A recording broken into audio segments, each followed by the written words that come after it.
It's going to be great.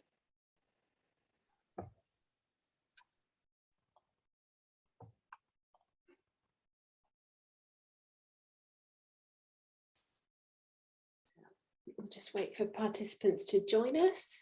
Good afternoon and welcome to the Digital Social Care Records Masterclass. I can see people coming in already. Fantastic.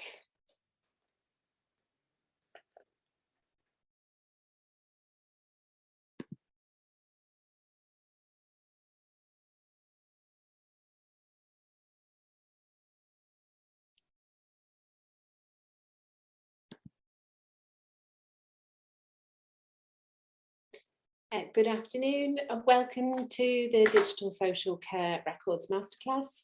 We're just waiting for participants to join. I can see the numbers are increasing. We will start in a couple of moments.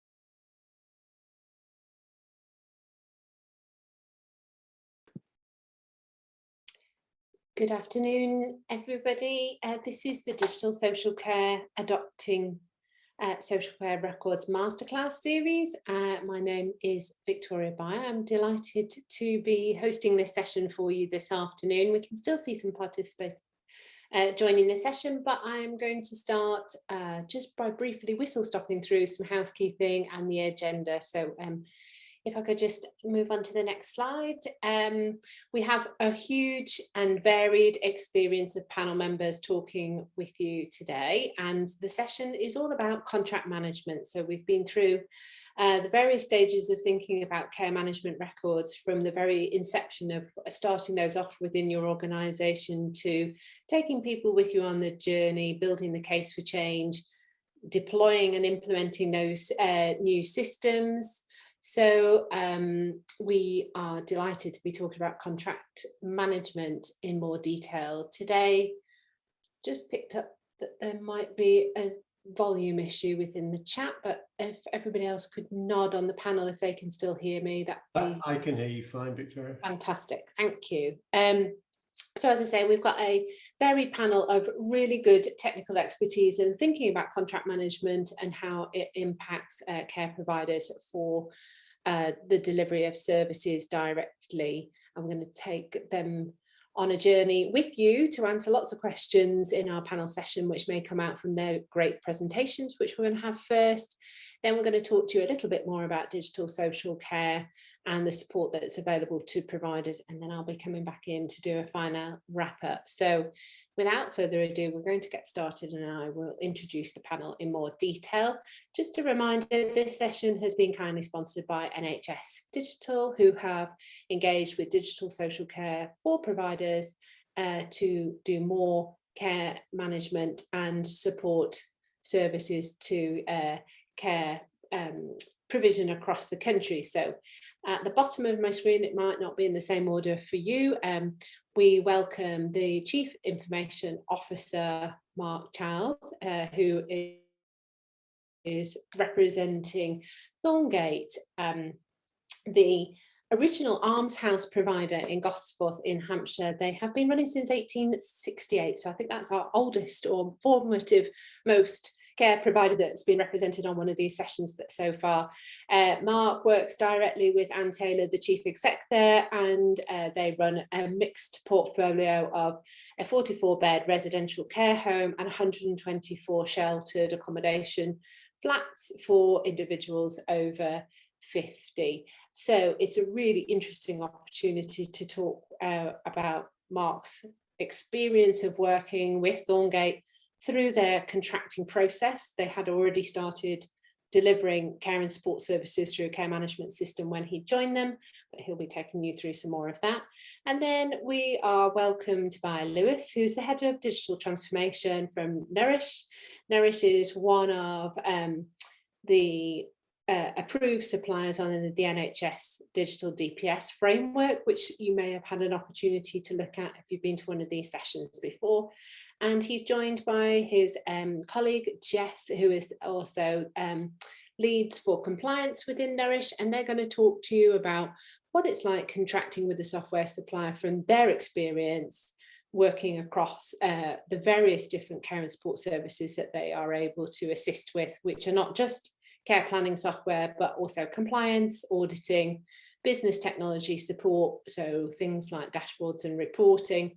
And they work across residential, learning disabilities and autism, mental health, specialist services, and home care as well. So without further ado, Mark is going to lead us off with the provider perspective and talk to us about his experience of contracting and IT systems from a provider perspective. Mark. Thanks. Thank you, Victoria. I don't think I've ever been introduced as the eldest care provider you've ever dealt with before, but I'll take that. I'll take that. So my experience in this sector well, I'm an old hat at IT, let's put it that way. I am not focused 100% on this care sector. I provide IT advice and support to a number of different clients. I'm fractionally work with Anne and with Thorngate on their technical platforms that they use, but I have other clients too, and I have too many, as I say, the eldest provider you've ever spoken to, too many years of experience working in IT. That experience is both sides of all fences. So I have both sold a long time ago software systems, I've bought software systems, and I've implemented software systems both internally and on behalf of the client. So I think that gives me a rounded view of implementing systems generally. And as Victoria says, last few years working with Anne has brought that experience in of this sector. So I hope I can contribute to this conversation productively. Okay, thanks, Katie. Should we move on? So when I talk about vendor management and contract management, when I think about those things, the first thing that I think of is always, well, probably because the first thing I think of when I'm managing anything is a list. Getting everything that you are dealing with in one place so that you can be sure that it is inclusive of everything that you are required to be doing. So I'd start, and it's a GDPR requirement anyway to have that list.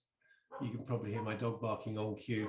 Sorry about that. It is a GDPR requirement anyway to have this list of the data processes that your organization manages, the sub-processes, who owns that within your organization.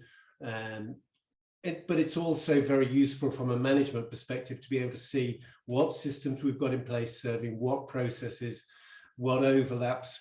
And importantly, I think it's the handoff and integrations that really matter, because processes are not system constrained. They span multiple systems. You'll talk about care handing off into a prescription management tool, for example. So there is never just one single system constrained nicely. A process spans many systems, and those integrations and handoff points are vital to an organization. I always think about tools generally in terms of those that are both tactical and those that are strategic. A strategic tool is, I think of as a platform. They are things that can provide benefit cross functions within the organization. They can serve many purposes, whereas a system might be best of breed, very tactical, very functional, and very purpose driven. Those are, you're going to need both. You're going to need all of them. You're going to need a mixture of them. The important probably part here is that you might have a very good platform in your Office 365. You might think of that as a system. It's just an email system or a calendaring system, but there's a lot you can get out of that when you think about Power BI and the flow parts of that, the SharePoint. You can do a lot with Office 365 as a platform rather than just a system, for example. I always encourage everybody I work with, and we've got a couple of colleagues today from a supplier, from a vendor, and it is absolutely necessary and beneficial to everybody to have a good relationship with it, with those that you buy these systems from. It's in their interest, it's in your interests, it's in everybody's interests to get them as close to your business as possible. I'm sure Lewis and Jess will talk about how they will benefit and you will benefit from being close to them, for them to know what your pains are, to know, for them to actually see their system in the context of your organization, your business is vital to them, and it will mean that you will get a better service from them. I always encourage Anne and anybody I work with to wherever possible to act as a reference and talk for those suppliers. It helps the supplier to have a customer talk about using their system, but it also, I was going to say, buys you better service. It doesn't buy you. It's a mutually beneficial relationship that you really should cultivate and not just rely on it being one way or as and when needed. I'm sure the guys will talk about that more.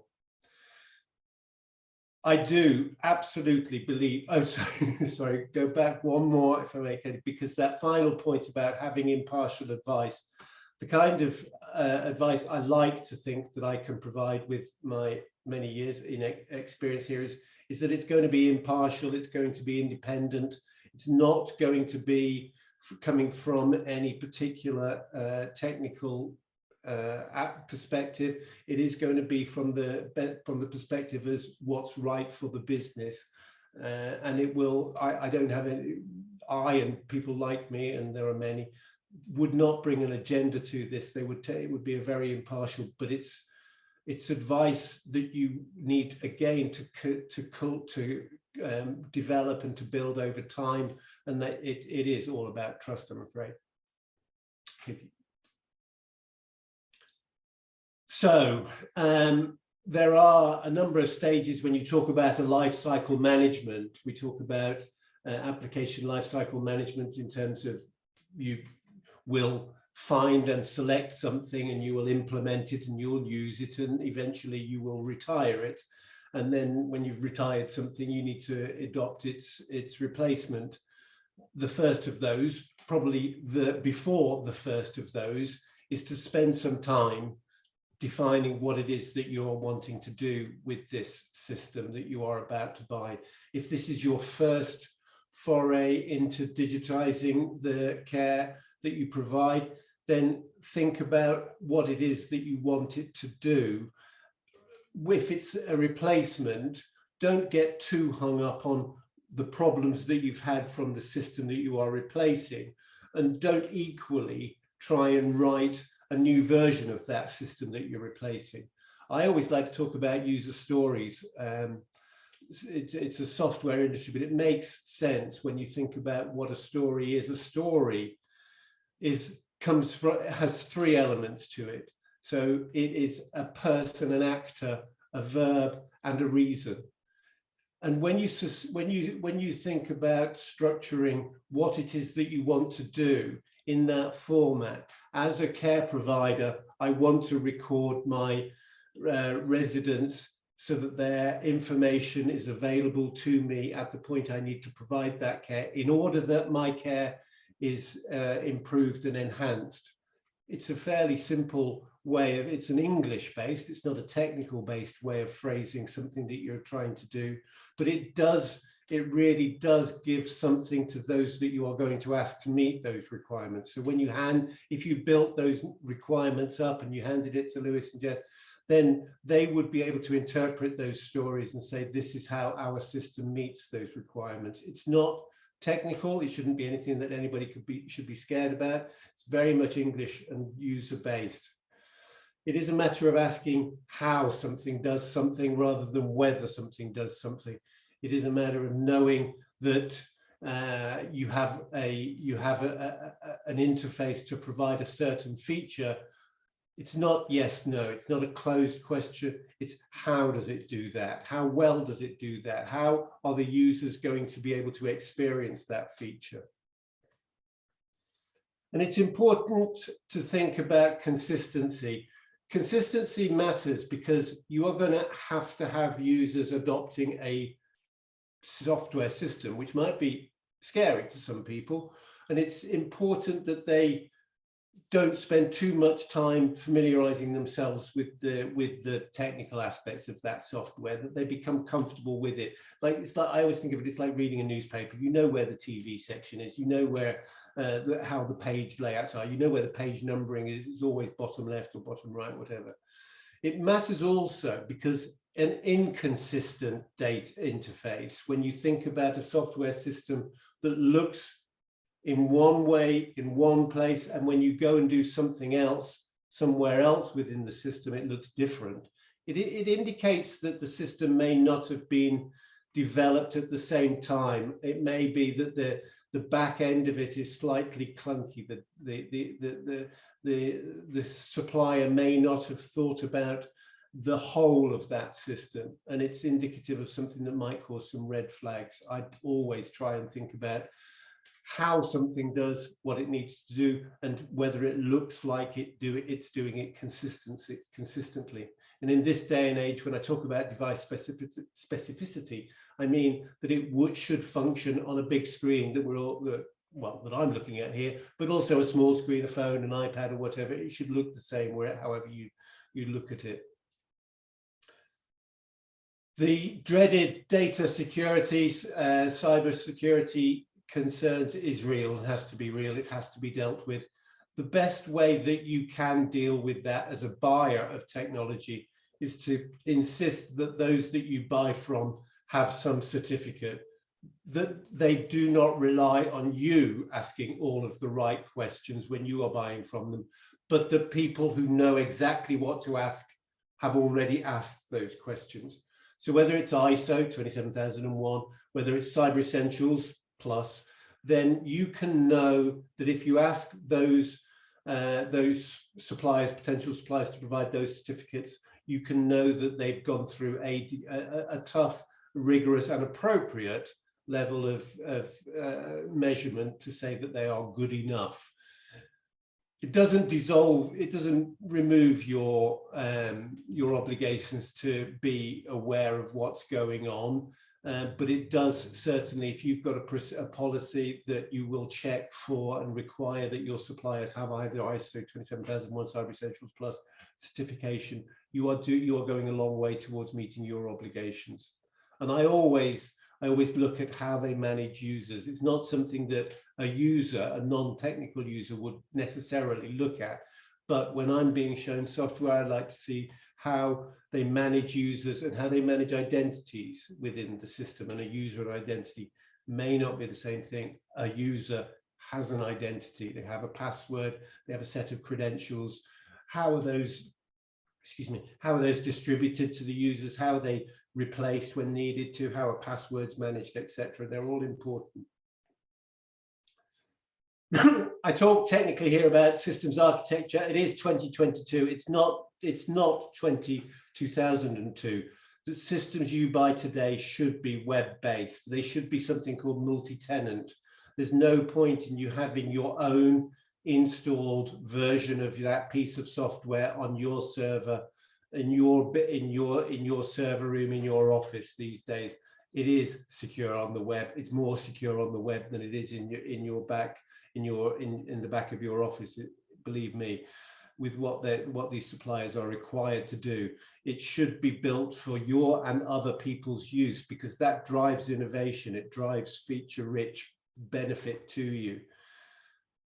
An API is an application programming interface.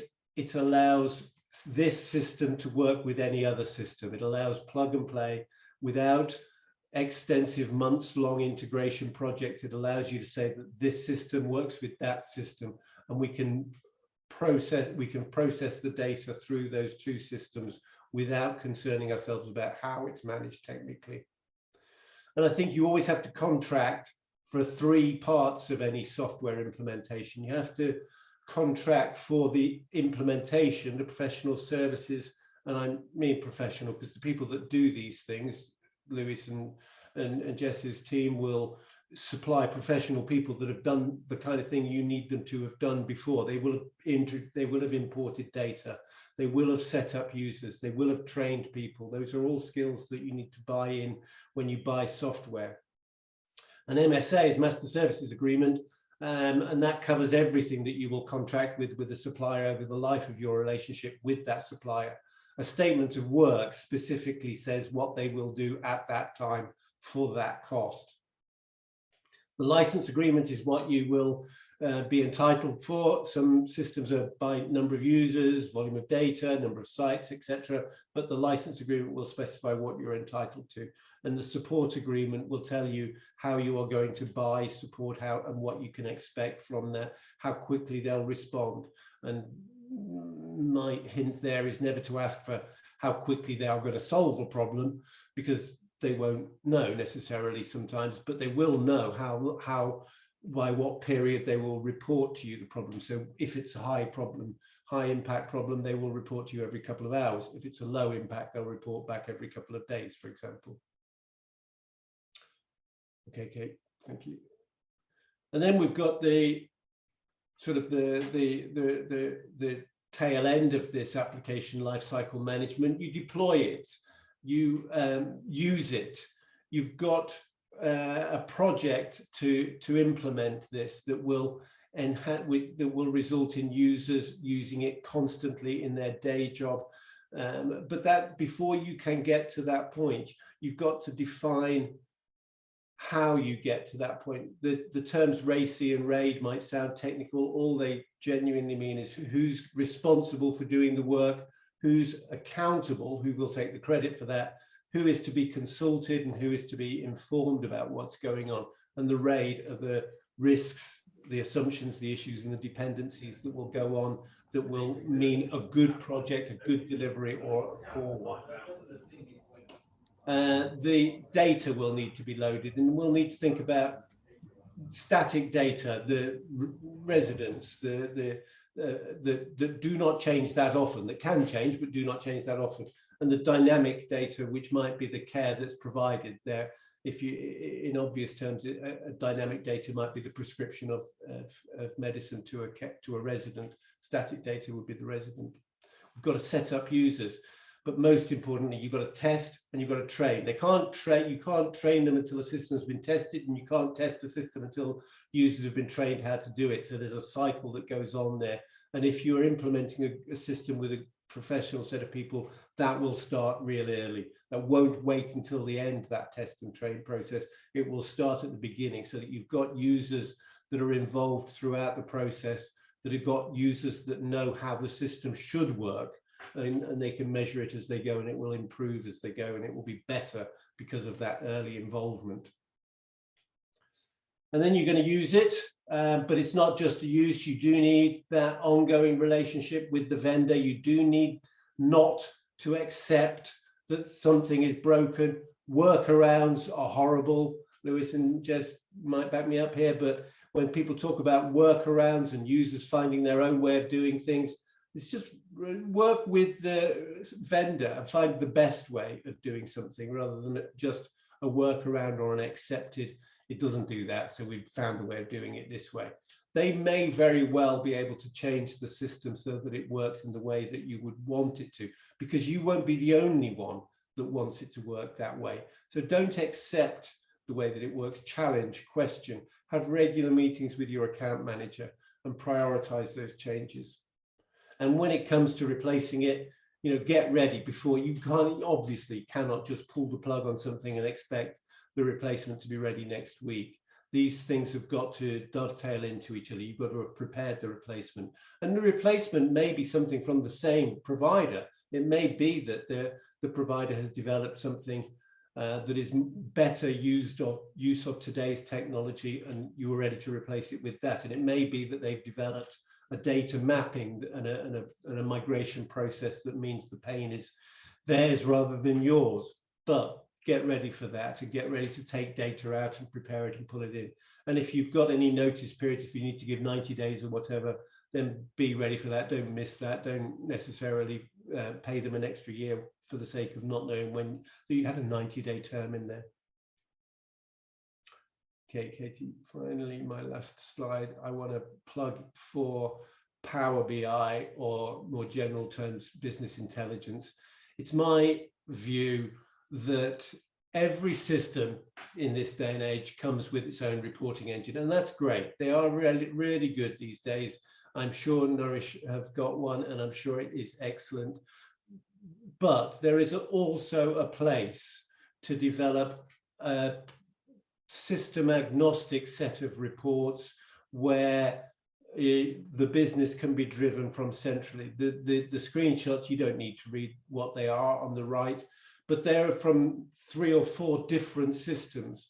But because they're all in one place, using one language, using one presentation style, rather than having to go to 4 different URLs and interpret it, am I looking at months from left to right, or years from right to left, or whatever, then I can see it all in one place, in one format, in one standard set of language. I can see the residents when they relate to the care system versus the same residents when they're related to the medicine prescription system, etc.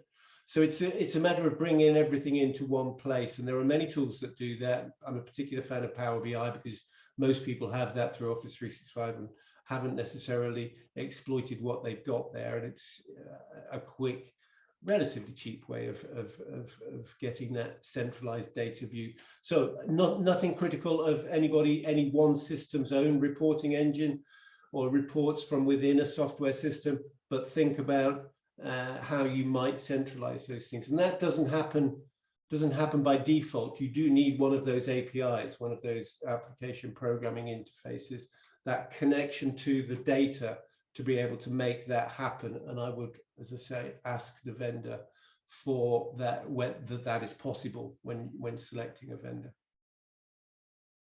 Okay, I think that's... Thank you. Yeah, really, really interesting. I'm sure people may have questions for you, but we will move on from the provider perspective into the supplier perspective. I'm delighted to welcome Jess and Lewis to take us through their presentation.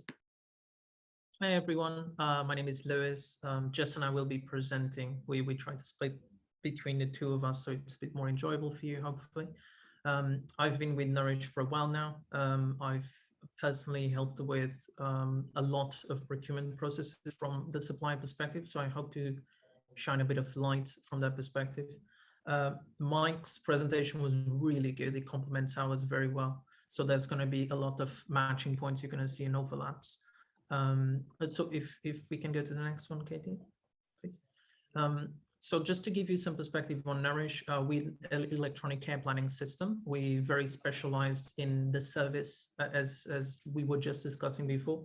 So we're trying to take the implementation from a supporting point of view, regardless of you being a group or being a single home. So if you're a single home, we completely understand that there are the limitations of how much procurement can I do? Can I go through an RFI process, or is that too much? Are they going to take care of training and implementation? So we try to adapt to what resources you have and try to consult and give that advice. So to this day, we currently support over 35,000 people across the UK, over 2,000 care units use Nourish, and over 150 groups use Nourish as well. So we've gone through this process a lot of times. We learned a lot, we've done a lot of mistakes and vice versa. So hopefully we can give you some interesting tips today. They should cover, I'm going to try to cover what good procurement looks like. So things that you might be missing, which Mark covered a lot on. How does a good implementation process look like? And then I will pass on to Jess, who's our compliance officer, who's going to help you with what should the contract include, so things that you might miss, and what should you consider for the offboarding as well, which Mark has covered. As Victoria mentioned in the beginning, we are care type agnostic, let's say. We don't just support nursing homes and care homes, which we tend to see fairly commonly across electronic care planning systems. We try to always be agnostic from a service and consultative point of view, but also from the product itself. This means that if you have a very specialist set of care, if you work in housing, in home care, in mental health, you are able to use Nourish, because it becomes almost adapted to you through specialized libraries of best practice. So it's always ready on the go. And as I mentioned, we have years of experience in this type of procurement. We've done local authorities, charities, single homes, large groups. So we can literally cater for anyone, really. Katie, if we go to the next one. Thank you. So these are the tips for an effective procurement process. This is really going to be fairly quick. But if you want to discuss further, Jess is going to give some details in the end, and we could discuss in detail any case studies or use cases which are very similar to you. If you have particular needs, we're happy to help afterwards, but today we're going to try to keep it as short as possible.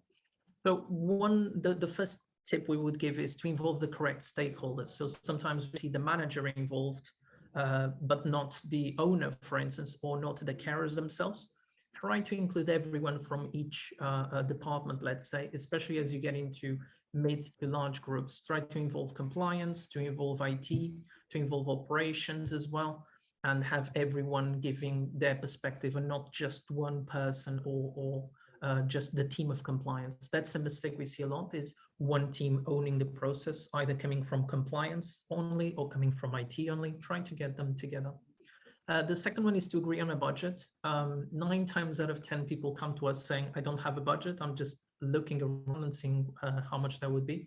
Don't be afraid to ask. So that's something I will mention afterwards on the RFI, but ask initially, what is the indicative cost of this, and try to understand why is it so different across different suppliers as well. Another one is to agree timeframes on both procurement and implementation. Try to avoid engaging with a supplier thinking, I'm just looking and then I will make a decision depending on. If you get these 3 things, the budget, the timeframes for procurement and timeframe for implementation, that's halfway through a good procurement process. You need to know, I'm going to look for everything up to the end of April. I'm going to be sending out procurement until the end of May, and I'm going to start in June. If you have this, you're much more likely to actually engage and start and actually fulfill those dates. Then you go from an RFQ process point of view. This is not absolutely necessary. RFQ stands for request for quote. So typically the larger you are, the more common it is to go through an RFQ, but that's typically the result of an RFI, the request for information. So you try to understand what is out there, what are the things that I'm looking for. So it's what Mark was saying, don't tell me how, tell me, sorry, don't tell me whether you do something, tell me how you do something, and try to think from an outcome point of view. Don't say, I need this particular feature or solution. Say, this is my problem, how do you solve it? That's a very different way of putting things, because you might be used to or be assuming something that's possible, but it's not really, or suppliers are doing it in a different way nowadays. A good example is to have to use Mark's example. If you have a dashboard with using Power BI, some people ask, can I actually print this off? And the answer is you can, but what is the point of printing if you're already surfacing the right information to the right people? It's that habit of reporting through paper, for instance, that makes us think, I need this particular feature, rather than how do I do this now in a different way? So the RFQ is the process by which you go through understanding the system, understanding the service levels, understanding what is actually provided. It's all these questions. The RFQ covers everything we're talking today, really.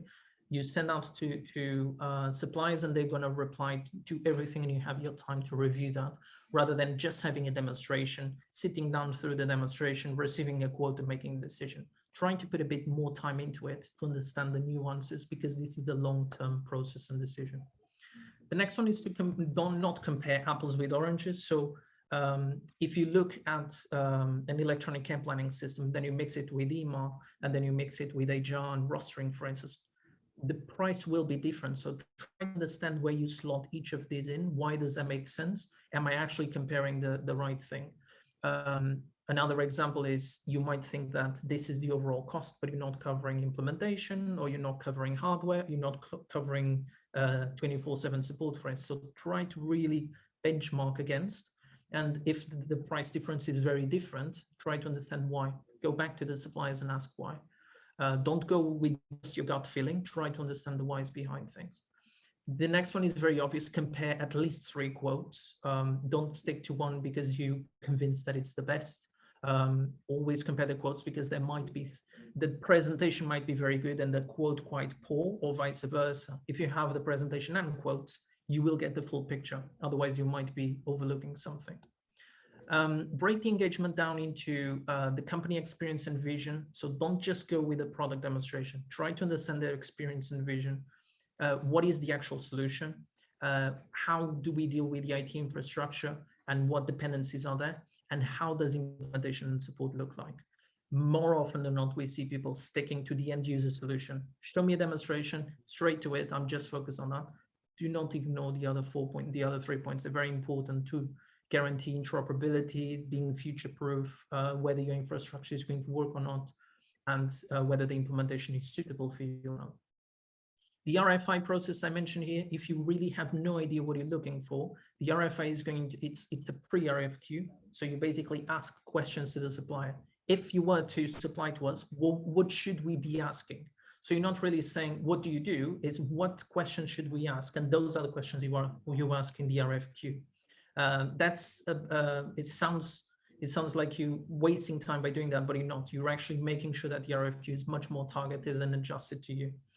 And I already covered, cheaper is not always the best. So there is a reason why costs are different. Try to understand why, rather than can you lower the price. There's always a reason in it's service to service electronic care planning, for instance, in this case. Katie, if we can go to the next one. So for a successful implementation, not so much in procurement, but you should considering through your procurement process. The key one is setting good foundations. So don't just go straight to something. Turnkey solutions can work, but they are probably not going to be very long-term resilient for you.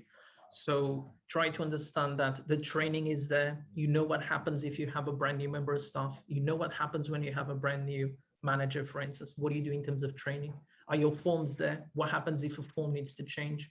So just make sure that everything is future-proof, and those foundations are something that we do have a list we can provide you with separately if you want. Communication is key, both internally and externally, especially if you're a group, but even if you're a single home, communicate to the family members, communicate to the carers, communicate to the commissioners, to the local authority. It's very important that you are building that hype behind going digital. It used to be more negative in the past, where it would fear people. Now it's actually an excitement piece. Your staff is going to enjoy that. They're going to know, but they're going to enjoy being part of that process as well, and to know that they were part of it. But communicate well externally to your current suppliers. So if you go with an electronic care planning system, for instance, make sure that you talk to your other suppliers and say, can you get in touch with Nourish, for instance, and understand whether you can integrate, you can work together from an IT point of view, nurse call system, rostering system, for instance, and communicate throughout the process. So that's what Mark was mentioning about the account management. Make sure you have recurring meetings. What happens after training takes place? Do you just let me go and I'm on my own, or do we go through things regularly? So make sure that communication is clear from the get-go. Having an internal champion is key, both at group level and single home level. Championing something in change management is one of the best indicators for a successful implementation. So make sure that if there's someone very excited about the project internally, when you do that communication piece, empower them. Don't think that because they have a particular role that doesn't sound senior enough or suited enough, maybe they're actually quite keen to work in IT, and that's all you need. It's that motivation boost, peer-to-peer motivation as well internally. The champion is what I would risk saying the defining factor to make a successful and fast implementation. Then we go back to the same Mark mentioned as well. Learning and reiterating is very important. Train and test and train. It's very important to keep an open mind that there is a continuous improvement plan. You currently do that, both at process level, business level, and even with your forms, even with your best practice. You don't just stay still. There is no perfect scenario of processes and forms that you get to, and then they're going to work for you forever. Otherwise, CQC or your local commissioner would give you those templates and say, just follow these rules. There is no best practice, because if there was a best practice, everyone would aim for that and stay there. There is trying to overcome the best practice, let's say, always try to find out where do you have a problem and try to improve that. Same applies to this process, same applies to any implementation really. Then do focus on project management and considering dependencies. So especially in complex settings, if you have a multitude of care types, if you have multiple homes, if you have multiple units, try to get project management involved and know what you're going to do broken down, rather than just going straight to assuming that it's going to be training and then starting. There are a lot of dependencies, so this needs to be taken into account. And finally, implement a business continuity plan. So what happens if internet goes down? What happens if a handset breaks? What happens if the manager is not in? Always have a BCP in place so you know, and all your team knows exactly what they need to do when. That's me. I'm now going to pass on to Jess, who's going to talk about what your contract should include and the offboarding process. Thanks, Lou. So yeah, the contract is such a key part of the implementation process. It can take up quite a lot of time. So what I'm going to do is just talk you through some of the best things to look for to help that be a smoother process for you. So we think that aligning expectations and providing protection for both parties is most important. And this can be overwhelming for smaller homes that don't do it very often, or large groups if it's if they've got bigger requirements or different things they need to implement as well. So the first thing we say to look at is the service level agreements. So how quickly are you able to get in contact and expect a response from your provider? So Nourish, for example, we offer a 24/7 customer support. If that's something that's important to you, then you need to find out exactly what kind of level of support you can expect to receive from your provider. Be aware of the guaranteed uptime of the system. So how much is planned maintenance? How much is allowed for? Is this going to be at times that suit you? How do your shift patterns work in terms of that? So make sure you're aware of that. And check you're clear on which services are provided and what comes as extras. Some come with separate SLAs. If that's key for you, make sure that that's all going to align so that you don't end up crossing paths with things like that. Mark already touched on data security, confidentiality. They're obviously big things, especially when you're dealing with large amounts of data. So you need to make sure that you've got adequate levels of data security accreditations to back that up. So ISO 27001, as Mark mentioned, is a good one. Cyber Essentials Plus is a good one, and the NHS Data Security and Protection Toolkit. So they're the kind of things you want to be looking out for to make sure that you can in place with your provider to make sure that your data is protected as well as theirs. So term and duration of the contract, you want to make sure that you're signing up for a term that suits you and protects you best. The standard tends to be 12 months with an auto renew option at the end of the contract. But some customers, big groups particularly, do sometimes prefer a longer contract length for more security. So ensure you're protected for the timescale that you think is needed, but make sure that you understand the options to renew or extend. Does that happen automatically? Do you need to make sure that you implement that? You don't want to be redoing everything every 12 months. So you want a seamless process, enabling you to just focus on care and carry on with the system that you implement. It's quite important to obviously know the prices that you're paying. What's the mandatory price? What's the dependency for product, infrastructure, hardware? Are there any hidden fees? What's an add-on, and are the prices fixed? So is there an annual increase for CPI? Is that fixed for so many years? What kind of thing are you looking at for prices across the board? And then you want to look at the infrastructure and the integrations. So can you get everything you need from this one provider? Do you need to be signed up to separate integrations in order to get the benefits of the integrations that are already involved? So Nourish, for example, integrates with Atlas, Omnicell, GP Connect, and PainCheck, but you obviously need to be partnered with them at the same time. So just make sure that when you're talking integrations, are those costs included? Is there anything else you need to do in order to get the benefit of those integrations? Liability, indemnity, and insurance. So obviously you want to make sure a key one is that your liability isn't unlimited or uncapped. You want to be really clear what it is you're liable for and the costs and the indemnities that go along with that. And you want to make sure it's proportionate to the contract value. So if you're talking the value of a contract over the course of 12 months, you don't want to be stuck with liabilities and indemnities and insurance obligations that far exceed the contract value. But both parties should have insurance obligations. So you want to be very clear whose obligation is where, make sure that everyone's got public, professional, employers liability, and what levels they've got to make sure that you are protected if you ever needed them. Intellectual property. So make sure that if you've got any intellectual property that is going to be involved in the supplier system, that you understand what you can and can't do with that, and the supplier understands what they can and can't do with that. especially when it comes to logos and advertising partnerships. So are you happy for your logo to be used as an advertising of a system? Do you want to be able to use theirs? And that can all be locked down in the finer details of the contract. So just make sure you're clear and you're getting everything you want from that. And then we're going to link into the offboarding process. So make sure that you're clear on how you can exit the contract and when you can do that, and what your obligations are for termination of contracts. So Katie, if you could just move on to the next slide. Thank you. So you want to make sure that if you're offboarding or if you're transferring straight over to a different digital system, that you know the details and the expectations. So you want to make sure that the term of the contract is clear. So what is the term, what have you signed up to, and what is the notice period for that? Most often it's around about 90 days to the anniversary date of the license term. So don't get caught out, as Mark said earlier, you don't want to miss that date and end up having to implement for another year if you didn't want to. Pop it in the calendar, make sure that you give yourself time to discuss it prior to the notice term coming up. And you want to look at the reasons that you're allowed to terminate the contract. Sometimes you're locked into, it has to be a breach of contract. If you want a termination for convenience clause, then make sure that's in there so that you've got your flexibility in terms of how you run your contracts and when you can leave. Any data held during the migration of a process. So make sure that you still have access to all the data you need during this process. Make sure that you're not going to lose it early or lose it during a changeover.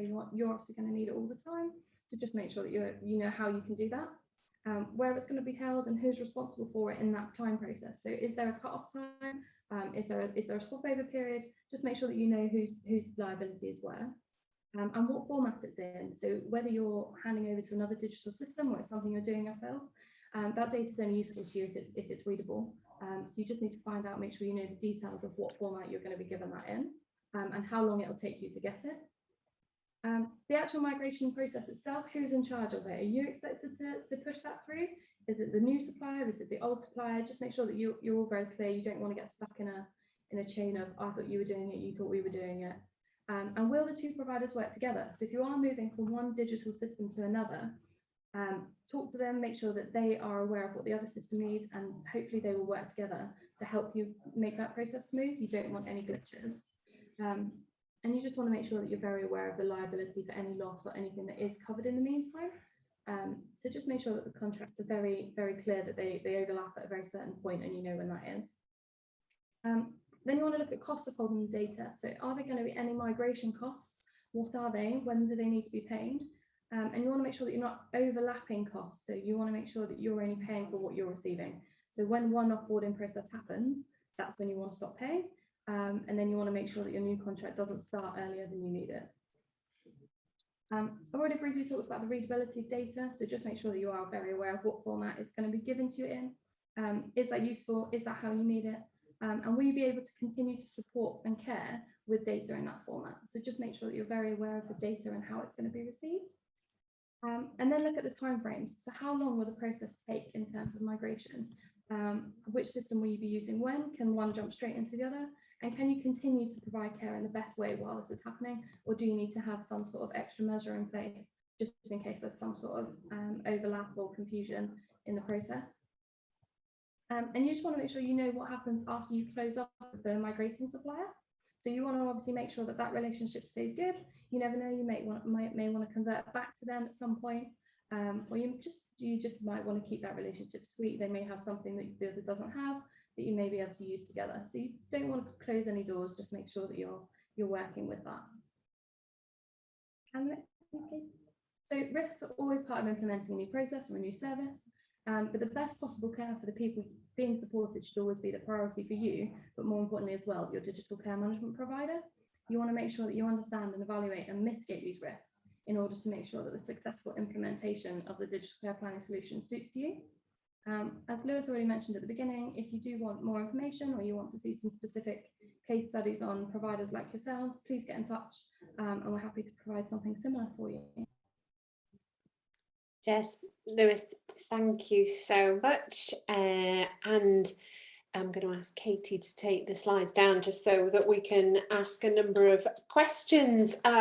Brilliantly covered across all the sessions. Thank you. And it was if by magic you seem to know what each other was going to talk about. So that's really pleasing. I wanted to start with everybody in and around language. So I think communicating well and often was the phrase that Lewis used, and the storytelling piece, Mark, about how you get that right in the first instance is absolutely essential for contracting well. So maybe just if both of you could just add some more detail to that and maybe help people think about how they get it right. We just saw a lot of really interesting and complex language and I was a bit lost in the mix. So maybe a bit more explanation. Mark, do you want to start? Yeah, sorry if we did get technical. I too felt we taught the same language. I think we've all been we've all done similar things. In terms of the storytelling, it really is not meant to be technical. It really is meant to be express what you need in the form of a sentence. As a care provider, I need to be able to see that my residents have had this interaction at this time by that requirement because of my obligations towards the regulator or whatever it is. But it is meant to be very much English based, and it's the best way, I think, of telling a story. I would back up something Lewis said really well, better than I said it. Don't solutionize, don't move straight to a single provider because you've seen a glossy front end. Have somebody look at the back end of it. Don't make assumptions about everything. Challenge everything all of the time. So you'll get to a better understanding of how a system works, and you'll get much better system as a result of that understanding. Mark and Lewis, maybe your thoughts? Sure. So in terms of communication, that was a big learning, I would say, from when we would take a more passive role. So if a care provider says we will drive the communication and you have to follow these steps, we would find that then communication becomes very siloed. And the complexity of rolling out a solution is going to involve the carer, the manager, the person receiving care, the operations, the families, the GPs even. So it's very, very important to keep the expectations quite clear from the get-go, to involve all of these stakeholders really. The manager might have their perspective on what they want, but they might be neglecting the carers, the staff who spends 90% of the time with the residents. So it's listening to all the points and trying to get as many questions across the board as possible. And another mistake I see is just keeping the owner involved. Yes, they are the decision maker, but they are not the end users. Are they really going to benefit from the system? Then it becomes a financial decision rather than a best practice decision, if we go back to that keyword we were saying before. So when we say communicate well and often, is using the security, just segueing from what both Jess and Mark said. It's small things like not communicating, not sending files through email, but using SharePoint, for instance. So shared records where you send over, it's much more secure that way. Using a combined and shared file where you keep an action log, you know exactly who's doing what, when, what is the deadline, who's accountable. Instead of sending an email and going, can we do this? And then 5 months later you go, do you remember that I asked 5 months ago, have you done it? It's much more professional to have an action log. For instance, if you have regular meetings, typically we sit down with clients every week in the beginning. So there's always a pilot phase, a rollout phase, and a live phase. If you are in your pilot, every week you need to meet because there's so many new things all the time, and that is absolutely fine. Then when you go through the rollout, this can be staggered in 2 to 4 weeks. And then once you get to the end and it's live, it's absolutely fine to meet every quarter or even every half year, for instance. But keeping that communication open, those action logs, it's literally a question of who has done what is the status of this, where are we heading, is this actually important, that more important than we actually thought about, and reprioritizing that together. We completely understand that a single care home is not going to have time to go through these, so you can expect from us, for instance, to actually do this for you. So we would do these action logs and project manage with the client rather than expecting you to do so.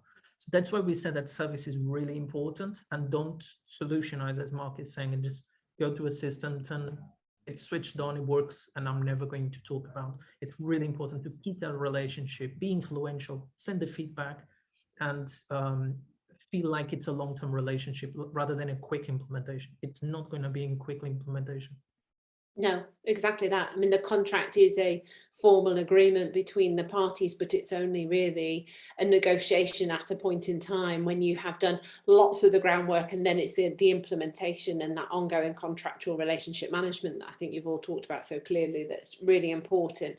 Another key piece that I think came out really clearly was around Lewis saying having internal champions. That circles back to some of our previous masterclasses, the digital champions, who could be people who are directly working within the organisation, are essential to making this flow, and they come from the most interesting places. So sometimes they're not always the individual that you would expect. So they can be IT focused or technical people within an organisation if you're that size. But I know there's a number of other smaller providers here today listening to this, and you may find that it's a registered manager or one of your frontline workers who is just really keen and passionate about seeing this working, embracing those people, and then being their conduit for communication and turning it into plain English in the workplace is really, really important. So we'd remind people, to look at our website. So I'll pop something in there which is about managing suppliers, but also to go back to previous masterclasses about that communication and the digital champion.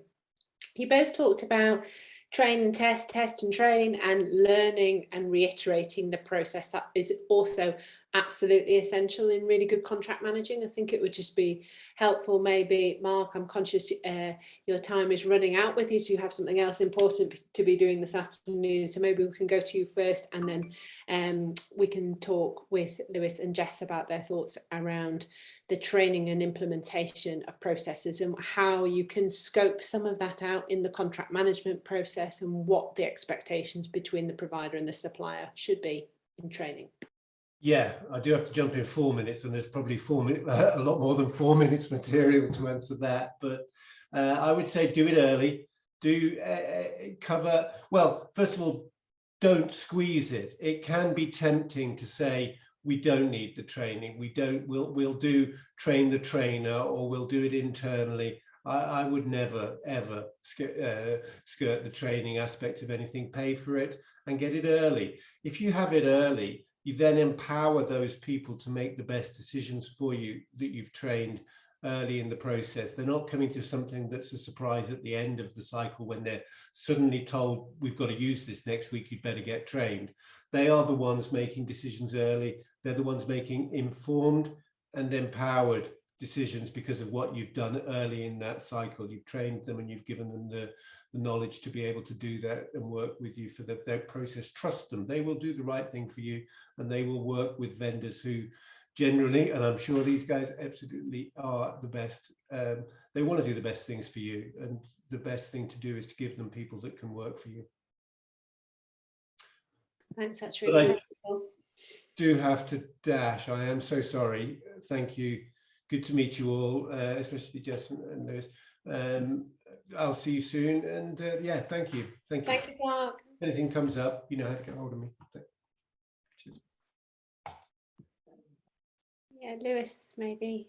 And Sure. So we could spend an hour talking about this, to be completely honest. So in terms of implementation, talking about single homes first, 100% I agree with Mark that we do see a lot of people saying, can we just slash down the timings and not do 2 days, do 1 day, or not do 3 days, do 2 days? There's a reason why it takes that time. It's because we think that's the syllabus, let's say, that's what fits into every day.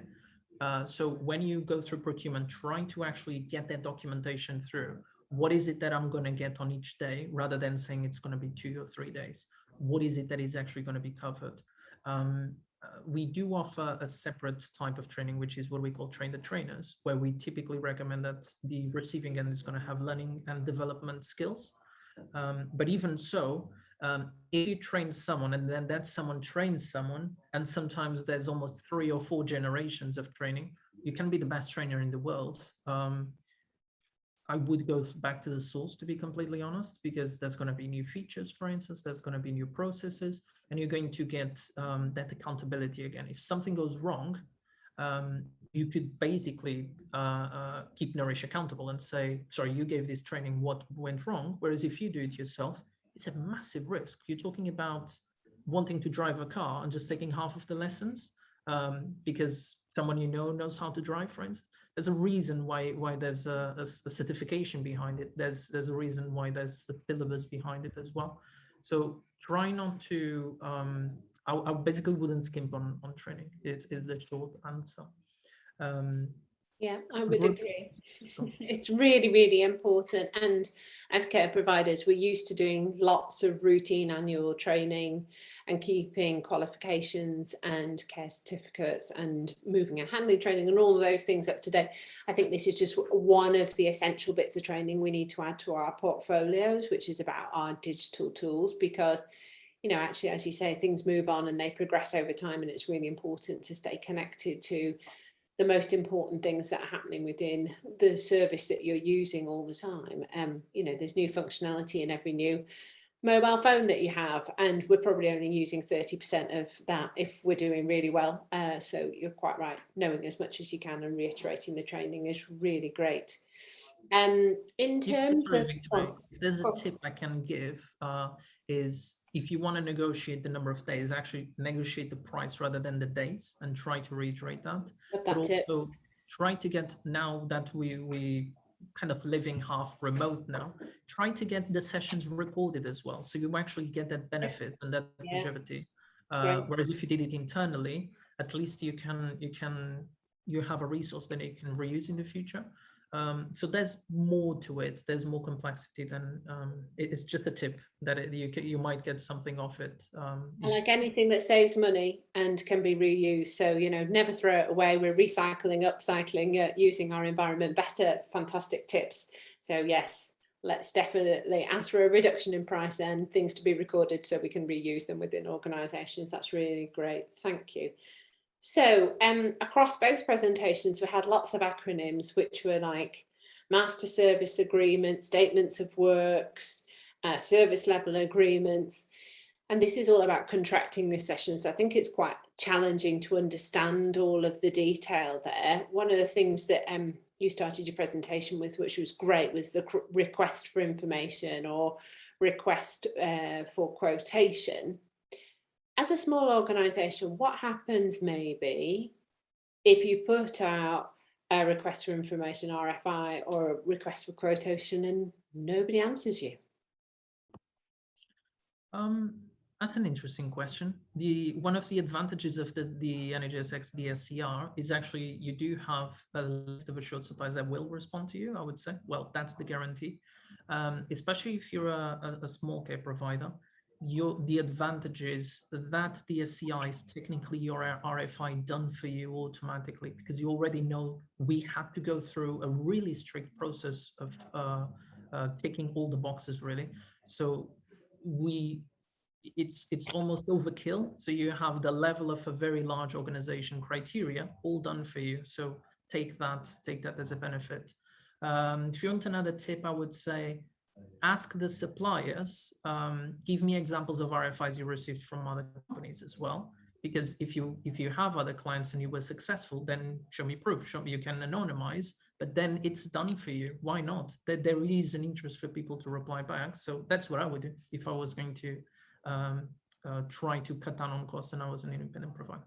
Also, when we talk about RFI and RFQ, I feel it's a bit unfair to individual care homes, because this is typically a large organization that has the funds and they put a budget together for sometimes a third-party company, normally a consultancy company, to actually get that together and study the market. We're talking about the professional consultancy company putting that criteria together, and we understand that you don't have that. So again, go to the suppliers, multiple suppliers, and ask them for RFIs and RFQ examples, because they're going to be almost overlapping each other. Some of them will not tell you the things you don't want to know, but if you mix those three together, it's not a quote, it's actually a set of questions and answers that are going to give you an insight that you wouldn't have otherwise. And you will probably, I would say that if you get 3 random ones from 3 companies, as in 9 in total, you would probably have a better quality set of answers than you would have if you were a single provider going for it. Just helping with the acronyms and all that, the Master Services Agreement Mark was covering is normally your T's and C's, your terms and conditions. So the legal stuff that Jess loves. The SLA, or the support agreement, is what Mark mentioned. It's going to be what support and how quickly am I going to get that support? Is the system going to be up 100% of the time? Or maybe they only promise 98%. Is that by month or by year? What happens when that goes down? So it's not what we're giving you, is how quickly do we report that back to you? And then the license agreement and statement of work are your recurring fees, as in I'm going to get a service and I pay a monthly fee. Imagine it's your broadband regular payments. And your statement of work are going to be your one-off fees. So that's your installation and modem if you were going for a broadband, if that's a comparable analogy, let's say. RFI and RFQ we already covered. It's that request for information. I know nothing. What should I be asking? And your RFQ is your request for quotation, as in answer these questions. How much does it cost? Really helpful, really straightforward answer. I'm going to move into compliance maybe, and something in and around, actually, Jess, you talked a lot about how we can think about that more actively as suppliers, as providers accessing supplier relationships. So I wondered what else you thought was useful, maybe just to further illustrate your points around compliance, which may be in terms of the readability of the data, the migration process, or sort of onboarding and offboarding, and what actually happens in all of that. For example, when you have a CQC inspection, if you're a registered provider, so how that data set can be managed more effectively to be used for external regulatory and compliance, as well as our own internal processes. Yeah, so obviously in terms of readability of data, reports is a big thing. You can pull all reports using different kind of, what Mark talks about in terms of the dashboards and things you can see. That's a very visual aid for inspections. It's a very visual aid for yourself, as well as anyone externally that wants to do any audits or see anything from that point of view. But that's up to you. I mean, I know at Nourish they can be customized to show what you want them to provide. So it's really up to you in terms of speaking to your supplier and saying these things are really important to us from a compliance point of view. How can you best help us showcase that for what we need? Yeah, that makes sense completely. And also we talked a bit about data security. So Digital Social Care has the DSPT toolkit, which we designed for providers as well. So you can go through the annual checklist there and really understand that. And I think that works hugely well when you're starting to think about the supplier contracting relationship, because you already have a bit of a health check in and around how you're managing your own data, which is really essential there. Business continuity plans were discussed as well. And, you know, as organisations, we'll be holding lots of risk assessments, business continuity plans. What is practical, other than looking at your SLA, for example, so where your downtime might happen? What happens in terms of business continuity planning from a digital perspective? What do you think providers should really be thinking about in their contingency plans? So if I can pick on this one, I would say that don't solely rely on the supplier. That's point number one. Do clarify that internally. And it goes back to that communication we were saying before. All the members of staff, all the end users need to be aware of that. So besides the training on whatever system you go with, also consider what training you give internally, because there are sets of best practice guidelines on logging in, on logging out, on when do you connect, what happens if there's no connection, and those do not have to do with the supplier, in this case with Nourish. It might be that you have a relationship with an IT supplier, which is going to give you a 4G connection rather than a broadband connection. So you're not in a home, you might be out and about in the community, and that's going to be completely different.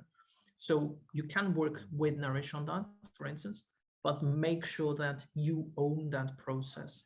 Because remember, when lights go out, we're not the ones there. It's the carers, it's the members of staff on the floor. Think about worst case scenarios. The weakest link in a chain is going to break the whole thing, really. So think of the worst case scenario. At the times when you have no management, we're talking about the night shifts, for instance. What do you do in those situations? What if you have an agency member of staff joining and there's no management in place to add an account, for instance? So what we typically see that works quite well is ask for a business continuity plan template. So you can ask us, for instance, and we can provide that. But in the end, you are liable for that. You are accountable for that. So make sure you adapt it internally so it adapts to your own policies, your own processes. It's then included in your induction process, in your training process with your staff, and create very easy handouts to give to the homes or the home you're in. Just a very easy page, for instance, where you know you have to follow these steps if the connection goes down, because you don't know, is it the power down? Is it actually in the home? Is it my broadband? Is it actually the supplier? Going back to Mark saying that everything is cloud-based, is it actually the cloud-based supplier of my supplier? So you have to follow this whole trail, and you don't want the staff to panic. You want them to be very confident that they can follow a very easy flow chart and they know exactly what to do when. That would be my advice, but it's completely up to you, really, in this situation. Yeah, no, thank you. At Care Provider Alliance, we've got a whole suite of business continuity guidance templates that cover everything from fuel, food, disruption, medical supplies, transport, and digital is one of the things that's included. But I do think that you might need more sophisticated business continuity planning around the individual system architecture, but there are always loads and loads of systems already running within organisations beyond the care planning. So it isn't just that, it's also what's the HR, payroll, finance management systems if emails go down. So yes, having some top tips and template tools we've got there. I've also dropped those into the chat. And I don't think we've had any further questions from the colleagues that are participating in the call. So I'm going to thank you both for a phenomenal presentation, a really good set of answers to our rapid fire question session. And without further ado, I'm going to switch back over to Katie, who's going to come in and talk us through a couple of the really essential bits of where you can find information on digital social care. So we've talked about lots of the supplier framework and some of the DSPT toolkits. I've been dropping things into the chat, as has Katie, so it would be helpful for her just to take you through a whistle-stop tour of what else we can provide for you. Thanks, Victoria, and sorry I didn't update this slide. I'm not Claire Sutton, I'm Katie Thorne, but anyway, nice to be here. So just very briefly, I'm sure many of you who are on the webinar have heard of us as Digital Social Care, but just in case, we're a partnership project run by members of the Care Provider Alliance and funded by the NHS. All of our team are from social care backgrounds, and we're run by social care providers for social care providers to provide free support to the sector. You can see what our website looks like there. Our offer of support to the sector includes a telephone helpline and email service, lots of guides. We have success stories where care providers are sharing their stories of digital innovation, and really kind of getting into the nitty gritty about what their lessons learnt were for various different kinds of technology, not just digital care records, but also EMR and assistive technology and a range of different things. We also maintain special interest groups of care providers who were interested in taking part in discussions around technology and the future of technology in the sector, and run lots of events and webinars like this one as well. This is the 7th in our Masterclass series of 8, so the penultimate one. The reason that we've run this Masterclass series, really focusing on adopting digital care records, is that we've partnered with the NHS Transformation Directorate, who are formerly known as NHSX and now have a much longer title, to support the care sector to buy and implement digital social care record solutions or electronic care planning software. Part of that is the assured suppliers list or dynamic purchasing system, which Lewis has mentioned, but also we've produced significant amounts of guidance. So this masterclass series, we've done deep dives into various elements of digital adoption, but also we have a buyer's guide, we have implementation guidance and more guidance coming soon, which has been written by care providers who have gone through this process to share with other people within the sector. The reason we're focusing on digital care records specifically is that we believe that digital social care records support the safe, appropriate sharing of information across care settings, ensuring the right information is available to the right people at the right time. If you're interested in looking into this area in more detail, we've got lots of different support, as I mentioned. The accredited supplier list currently has 7 different software providers on it, of which Nourish is one of them.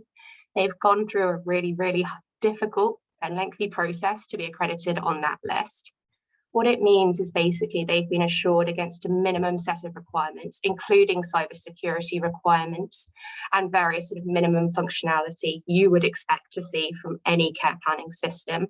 And that's checked by the NHS to make sure they meet those standards. So as Lewis and Jess mentioned and Mark mentioned, it really helps for you in choosing a system. You don't have to go through all of that on your own. There's been a trusted assessor who's done that process for you. We do also have one masterclass left, which I'll come on to. And if you want any more information, please do look at all of the guidance, tools and templates we have online. We've shared some of those in the chat, and also I'll make sure that they're in the email, which I'll send out after this session. Or contact us on our helpline at any time, Monday to Friday, 9 to 5. If you have specific queries about the process that NHS Transformation Directorate, I'm still getting used to the name change, has about how they've set up the assured supplier list, if you're a software supplier who wants more information, you can contact that team directly on the email address, which is on the screen now. Our final masterclass of the entire series is retrofitting tech in old buildings. We know, particularly for residential care settings, that weirdly, a lot of these buildings weren't set up with dedicated internet lines or with lots of plug sockets in every single room, and it can be really, really hard to ensure that the pieces of computers and phones work in every single room in a building. So we're going to be doing a deep dive focusing on what you can do in a cost-effective way to sort of support using technology in some of these old buildings, which is so common in the sector. That's the 29th of March at the same time, 2 till 3:30. And also, even though we do only have one left, at the end of this masterclass, when you close out the window, a little survey will pop up just asking you how you found the session today. Please do fill that in. It's really helpful for us to understand how people are finding these sessions. I think that was it from me. Victoria, back over to you. Thank you, Katie. Yes, it's going to be great, retrofitting technology in old buildings. Everybody knows what it's like trying to put something new into an old house. So yes, I'm sure it's going to be a really interesting and engaging session. I'd like to welcome back Jess and Lewis if they're still able to switch their cameras on, just to thank them again for the amount of time and energy that they've put into the masterclass and the presentation today. It's been really interesting to think about the contracting process from both sides of both the provider and the supplier. And I hope that people have really gathered information that's been useful and relevant while they think about taking those decisions. Maybe one final question would be, is there any single one thing that commonly people miss out of their contracting process? Is there any final top tip from you both that we could share with the audience today? What a question. Good question. I would say, I thought I'd stump you right at the end. You've done so well, now I'm giving you the hard one. That's okay. I would say not in the contract itself, but in the procurement. Ask people what is going to go wrong. And if the suppliers know what is going to go wrong and they highlight that and they know mitigations for that, that's a very good indicator of resilience and confidence in the system. If they say there's no problem whatsoever, we take care of everything perfectly well, something might be wrong, or they might not have gone through the real hurdles, let's say. Yeah, that would be my, it's typically the one I find a really good question that makes or breaks a good procurement process. So the one thing from the provider side and maybe from ourselves is we always think about the software solution replicating the existing operational process. I think it's a common misconception that the way things have always been done is just going to be lifted and put into a digital format. You actually have to really spend time thinking through maybe the care plans, the care assessments in a lot of detail, how you want to functionally work as an organisation moving forward. So don't just assume that you're going to lift the old paper-based format and turn that into a digital solution, or move from one digital to another without there being some reconfiguration in the way that it's working. It's really an opportunity to drive efficiency, and although contracting is technical and can seem long-winded, it will hopefully bring a lot of opportunity for the organisation to improve its processes, engage with its people, the people drawing upon services, their relatives and friends, and their wider stakeholders. Thank you again so much. It's been a fantastic session. We look forward to seeing you on the 28th of March. Those that can join us for the next Digital Social Care Masterclass. Take care. Have a lovely rest of the afternoon. Thanks. Bye-bye.